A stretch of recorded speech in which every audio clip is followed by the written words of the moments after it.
Est-ce que vous pensez que votre enfance à Sétif a pu vous aider à passer à l'action?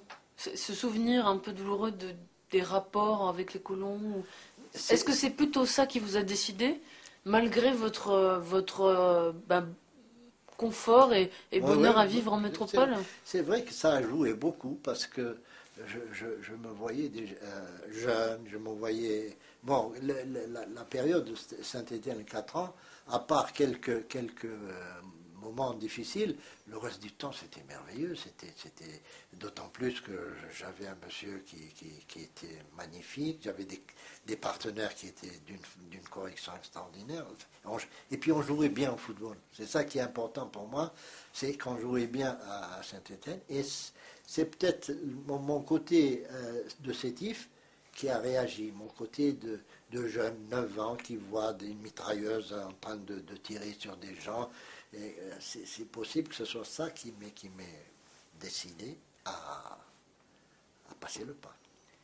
Vous l'aviez dit à votre entraîneur? Je ne pense pas. Non.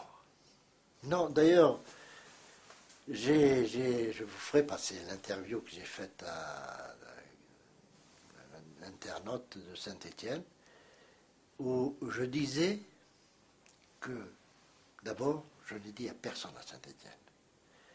Même pas mon frère qui était là-bas, hein. Et ensuite, pendant 4 ans, j'ai complètement occulté Saint-Étienne. Alors j'explique. D'abord, je ne voulais pas que mes amis de Saint-Étienne soient embêtés. D'autant plus que mon frère était avec moi à Saint-Étienne, il a été tarabusté Il par les faisait quoi, flics. votre frère, là-bas? Il était touriste, quoi.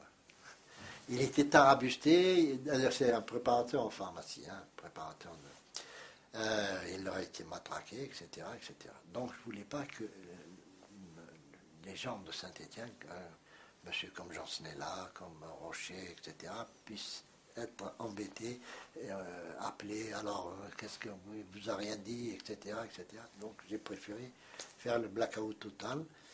Et je commençais un petit peu mon apprentissage avec le FLN, parce que le FLN, c'était des gens très discrets et clandestins. Donc j'ai un petit peu cette manie. Vous arrivez donc à Tunis avec vos camarades, Boubker, Bentifour, Zitouni, On était Ouai, 10, oui. voilà. Vous arrivez, comment ça se passe à Tunis? Eh bien, je vous dis, les 5 premiers qui sont arrivés, le FLN leur a dit, mais on n'a pas besoin de vous, qu'est-ce que vous savez, etc. Donc c'est un petit peu état d'alerte, hein. Et les gens avec la famille, avec des enfants, etc. Et bon, ensuite le lendemain, il y a eu justement ce mouvement parce que les 5 autres étaient en route, donc il y a eu vraiment un tapage. Et donc le lendemain, finalement, ça s'est arrangé parce que la médiatisation de ce départ, etc., ont fait que les gens du FLN qui étaient à Tunis ont compris que c'était pour eux un truc unique de publicité, de propagande, etc. Et bien sûr, les premiers temps, c'était tout beau, tout.